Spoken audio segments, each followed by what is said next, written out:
Olá pessoal, tudo bem com vocês? Sejam todos muito bem-vindos ao Clube dos Dividendos. Eu sou o Bruno Mazzoni e no vídeo de hoje eu vou trazer uma atualização da ISA-CTEP, TRPL4, Transmissão Paulista. Vai ser o assunto do vídeo de hoje. Vou trazer uma atualização após a divulgação do resultado do primeiro trimestre de 2024. Pautas do vídeo, pessoal, a gente vai começar pela minha opinião aqui, o que vai pegar no Aquiles da ISA-CTEP, que é o seu endividamento para um futuro próximo, por isso que comentarei aqui sobre as debentures. Vamos falar sobre o crescimento programado, sobre os projetos em execução e não só os projetos em execução, mas o calhamaço que ela tem de lotes arrematados em 2023, e isso vai transformar a companhia, vai colocá-la em um novo patamar, porém durante o processo de endividamento, os dividendos devem ser mantidos no mínimo obrigatório. A gente também vai falar sobre isso, qual é a política de dividendos. Vou trazer aqui até um artigo do pessoal da Suno com apoio da Genial, mas vamos cair nos fundamentos, no valuation, tá? Um pouquinho de EBITDA versus cotação e lá no final, se valeu a pena ou não investir na ISA-CTEP, tá? E análise gráfica, aquela dinâmica clássica aqui dos vídeos do Clube dos Dividendos. Comente sobre macro, vou falar sobre os fundamentos mais no vídeo de hoje, né? O micro, e lá no fim a gente fala sobre dividendos e também análise gráfica para você que investe na ISA-CTEP, onde está o desconto ali para esse segundo trimestre, pelo menos na minha opinião, a gente vai navegar por dois tempos gráficos aqui com vocês. No mais, eu sou o Bruno Mazzoni, analista CNPI técnico. Bem-vindo ao Clube dos Dividendos, canal que pelo menos uma vez por dia, incluindo aqui os finais de semana e domingão. Inclusive esse vídeo deve ser publicado para vocês no próprio domingo. Eu gravo no dia 5. Pessoal, domingão, um ótimo descanso para vocês, um bom início de semana aí para quem assistir já na segundona, mas esse vídeo deve ser compartilhado com vocês no próprio domingo. No mais, vamos lá, pessoal, endividamento. Então, uma diminuição do quarto TRI para o primeiro TRI 24 da alavancagem, só que essa alavancagem deve ser bastante, pessoal, mascarada, vamos assim dizer, por novos financiamentos ou novas captações. Captações como? Principal do setor, né, é via debentures. Então, se você de repente está olhando para esse cenário em que a ISA-CTEP não consiga, porventura, passar dos seus 8% de dividend yield porque está se endividando, captando dívida para conseguir remunerar, para conseguir financiar, todos os seus investimentos, que a gente já chega aqui no próximo slide, debentures pode ser uma opção para você investir na TRPL, não necessariamente via ações, mas sim via debentures. Ela que tem a sua dívida longa, 2028 mais, como sendo seu principal ano ali de amortização, o momento de amortização, tá? Então, os investimentos somam 5 bi e aí você adiciona mais custo financeiro e alguns investimentos que não são em projetos de expansão, mas sim na manutenção e modernização do portfólio atual, passa de 7 bi, tá? O que ela tem ali no futuro próximo. Isso é uma realidade, essa é uma realidade diferente, não muito recente. A companhia passou bons anos ali sem fazer grandes investimentos. E aproveitou o ciclo macro favorável, né, 2020/21, CDI foi lá para baixo, 2% de Selic e a inflação subiu para caramba no ano seguinte. Então, captou barato e repassou custos mais altos. Todas as empresas, ou boa parte das empresas redondas, e a ISA-CTEP é uma delas, aproveitou muito bem do setor de utilidade pública, principalmente do setor de energia elétrica, né? Setor de saneamento básico passou ali por um pepininho no Paraná, com crise hídrica, então não foi tão fácil assim. Agora, as transmissoras foram bem legais e conseguiram ali arrecadar uma boa quantia de dinheiro e fizeram bons investimentos, tanto a Lupar como a Transmissão Paulista, Taesa. Aqui, a Transmissão Paulista, pessoal, tem um crescimento previsto bem robusto, mas bem robusto mesmo, já está apresentando crescimento, tem os seus investimentos em melhoria, sem dúvida nenhuma, mas a gente está falando de uma companhia que ano a ano publica ali projetos em construção, projetos em execução e tem no pipeline de curto prazo bastante, tá? Bastante projetos para começar a construir. Tá? Por isso que as captações, pessoal, devem ser robustas, debentures devem ser a realidade da companhia. Ela que tem 7 projetos em construção, com mais de 10 bilhões de investimento remanescente. Quando a gente olha para esse pipeline, pessoal, a gente vai ali na parte, olhando para o mapinha do Brasil, ela coloca ali Serra Dourada, Piraquê, Itatiaia, Jacarandá, Riacho Grande, Minuano e Água Vermelha, tá? E todo esse processo de investimento é algo que para o ciclo de quem investe para a companhia nos últimos 5 a 6 anos é algo novo, tá? Esse volume de investimento alto, tá? Esse volume de investimento, inclusive, né, teve um boom em 2023. Tá? Ela que arrematou vários lotes, tá? Teve um lote específico, inclusive, tá? Que se não me engano é o lote 1, que ela tinha ficado em segundo lugar, só que a companhia que ganhou, o grupo Gênesis, né, não apresentou ali no due diligence, não conseguiu apresentar todos os documentos exigidos, tá, pela ANEEL, e aí a segunda colocada, que foi a ISA, mandou bala e arrematou esse lote, um lote grande. Então, lote 9, lote 7, lote 1, pessoal, são investimentos, são lotes recentes, 2023. Em 2024 não participou do primeiro leilão, então o que ela chamou na apresentação de alocação eficiente, né, mas basicamente opa, estamos cheio. Tá? A gente olha para a curva de desembolso de CAPEX na sua parte inferior do vídeo direita, né? Vou dar um zoom para vocês. É uma curva robusta para os próximos anos. É uma curva que aumenta aqui significativamente falando em 2026 e 2027. Então você pode ter uma calmaria atualmente aí na alavancagem, porque a empresa tem muita credibilidade. Agora que ela vai precisar emitir dívida e já está no cronograma, sem dúvida nenhuma. Então, se você acha que as ações, por essa emissão e dividendo menos atraente, o potencial dividendo menos atraente, ela que paga sempre em dezembro ali, né? Ela que paga não, né? Ela que tem data corte mais para o fim do ano.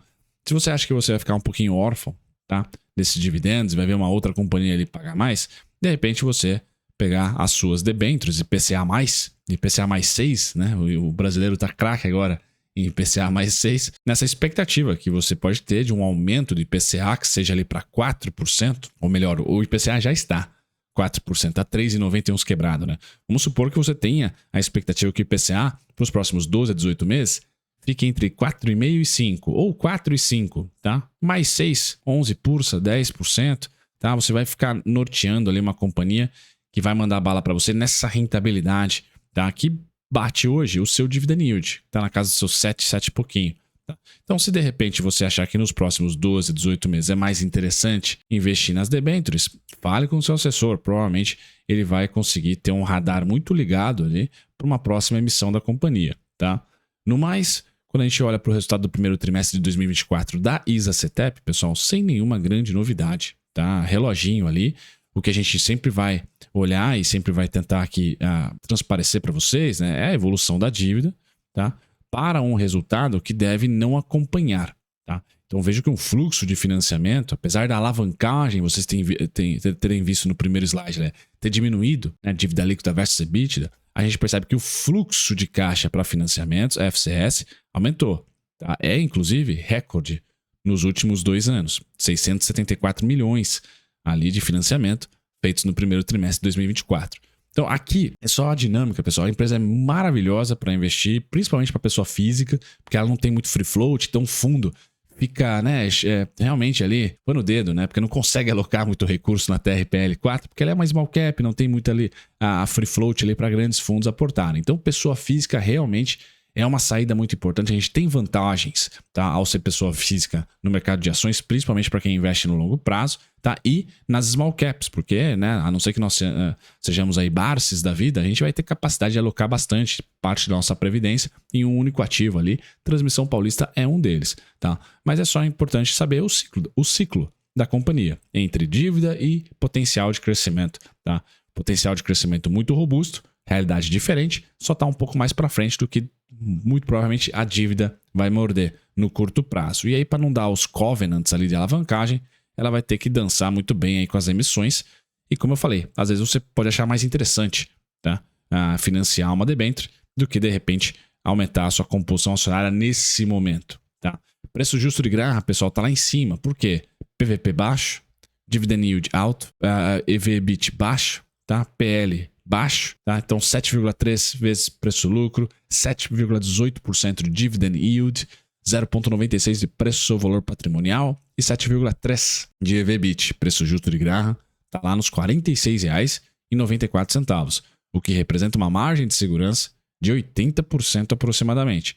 Quando eu olho para o histórico de preço-valor patrimonial e ela vem aumentando o seu patrimônio, né, a gente consegue entender que o mercado hoje, pessoal, ou melhor, de 2022 para frente, precifica a Transmissão Paulista a níveis de 2016, tá? 1% ou menos. Na verdade, 2022 foi o primeiro ano que a Transmissão Paulista negociou o ano completo ali abaixo do patrimônio. Então, não é uma companhia que no valuation você vai falar, ah, não, tipo a VEG, assim, né? Ah, não, tá muito caro, tá muito esticada, 40 vezes lucro, B3, né? 20 e tantos vezes lucro. Não, não. Transmissão Paulista é uma companhia que no valuation é muito agradável, tá? Bem agradável mesmo. E que você, mesmo observando esse movimento, né, do EBITDA, dando uma descansada, pós, né, a evolução muito forte do EBITDA 2014 para cá, ela tem uma certa lateralização 2022 para frente. O mercado talvez coloque no preço hoje todo o potencial desses mais de 7 bilhões de investimentos contratados. Tá? Os dividendos, pessoal, estão oscilando. Então, acostume com isso. Eu acho que é o mínimo que eu posso dizer, porque a companhia tem, dentro desse processo atual, bastante dívida, potencial muito grande, mas também bastante dívida. Portanto, 2024 já foram provisionados em 2023, né? R$ 1,87, tá? Isso que dá 7,18% de dividend yield, tá? R$ 1,87 então, 2023 90 centavos, ou seja, dobrou de um ano para outro, sem necessariamente que os fundamentos tenham dobrado. Então, esperem por volatilidade, tá? Esperem por volatilidade, acho que é o mínimo. Se vocês quiserem ir para 5 anos, tá? Líquido, sempre dividendo líquido aqui para vocês, tá? Nós vamos ter aí um yield de 7%, tá? Então, façam essa continha aí para sua debênture, tá? E o preço teto está em R$ 30,60, o que representa 17% de margem de segurança. Então, 5 anos, eu acho que tudo bem. Você tem ali, apesar de 2021 ter sido um ano abissal, né? De R$ 4,00 de dividendo. Então, esse é o problema, né? Da transmissão paulista. Ela está oscilando entre 90 centavos, R$ 1,00 a R$ 1,80. E tem anos específicos, como 2018 e 2021, que ela manda bala em mais de R$ 3,00 por ano. Né? Então é difícil fazer ali um cálculo de preço-teto coerente. Tá? Vou trazer para vocês que as datas mais importantes são as datas próximas do Papai Noel. Tá? Então dezembro é o mês da sua data corte. 2021 a 23 tem sido assim. E os pagamentos o ano seguinte. Tá? Ali no primeiro trimestre, ou já em janeiro, ou no máximo em abril. Então, data corte dezembro, novembro, dezembro, pagamento janeiro ou abril. Beleza? Essa é a dinâmica do mapa de calor da transmissão paulista. Não é ao longo do ano, é mais para o fim do ano. Tá? E aí o pessoal da Suno compartilha aqui, créditos para o Vinícius Alves, tá? Publicaram no dia 30 de abril, se os dividendos da ISA-CETEP podem ser impactados com os novos investimentos. Tá? E a entrevistada, né, a corretora entrevistada foi a Genial. A Genial coloca da seguinte maneira. Tá? Sim, deve ter ali os dividendos impactados para o mínimo da sua distribuição, já chego na regrinha, as estimativas da Genial é de 8,1% para 2024, tá? 8,1% para 2024, ou seja, que vai ser pago em 2025, bom colocar para vocês, tá? E o preço-alvo está em R$ 28,00, tá? Essas são as duas informações. A política da transmissão paulista, pessoal, é de 25%, tá? Anual e intermediários. Esse ano de 2024, anual. Tá, dezembrão, pessoal. Dificilmente a gente vai encontrar um dividendo aqui no meio do ano. Essa seria a minha expectativa, pelo menos. Tá? Esses 20% nas continhas da Genial vai somar ali 8 pursa para 2025, pagos em 2025, data corte dezembro de 2024. Tá? Feito isso, quem investe na transmissão paulista sem nenhum grande protagonista, tá bom, pessoal? Fidelity, a Robeco, com 1,5 Fidelity, 1,4 Robeco, muito próximo disso também, né? No mesmo patamar o Itaú. Vanguard com 0,60 e aí a UJAI Capital Investimentos com 0,60 também, 0,59. Tá? Então, nenhum grande fundo aqui com participação relevante. Ela que consistentemente, de 2003 para cá, bateu o IMAB e o CDI. Subiu 4.600% aproximadamente, 1.300 IMAB, 730 CDI. Então, baita de um investimento. Quando a gente cai na análise técnica, no último vídeo eu falei sobre fractal, e nesse vídeo não vai ser diferente, pessoal. Então ela passou por 3 meses ali de lateralização e está querendo renovar máximas novamente, tá? Eu, investidor da ISA-CETEP, o que eu faria nesse momento? 26,67, preço teto, então eu não gostaria de alocar ali. Como ela não tem liquidez com opções, eu poderia muito bem vender call ali, tá? Vender call ali, ou ter vendido call ali. E eu acho que vender call ainda é interessante, mas ela não tem liquidez. Então o que eu faria? Eu compraria menos a partir dos 26,67. E o desconto, pessoal, eu sei que está distante, mas é os 23,7 aos 22,7. Tá? 23,7, 22,7, 21,53.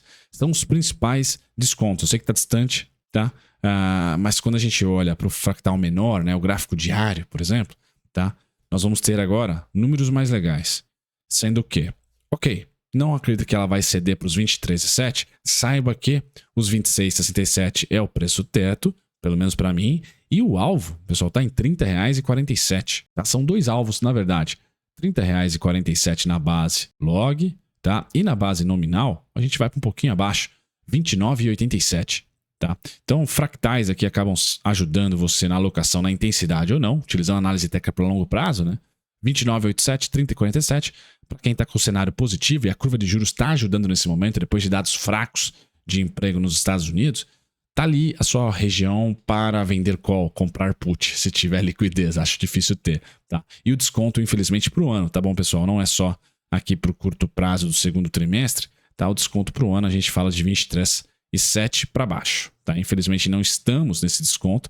23,7, 22,7, 21,53, certo? Parabéns para você, acionista da Transmissão Paulista. Talvez, pessoal, talvez o pessoal até prefira no curto prazo alocar também um pouquinho nas debêntures devido aí a todo esse processo de investimento. Mas, de novo, nunca aposte contra a utilidade pública. Seria essa a minha opinião principal aqui no Brasil. São belíssimas empresas e que beneficiam sim o acionista minoritário, pessoa física principalmente, tá? Ao invés dos grandes fundos, porque essas empresas geralmente não têm aquela governança cristalina, né? E aquele free float maravilhoso. Sempre tem governo enfiado no meio. No caso da Transmissão Paulista não tem tag along, tem posição relevante do governo. Então, assim, não é aquela maravilha de governança, mas para pessoa física, vocês viram ali na rentabilidade versus CDI e MAB, que é um monstro. Um abração, pessoal. Tchau, tchau.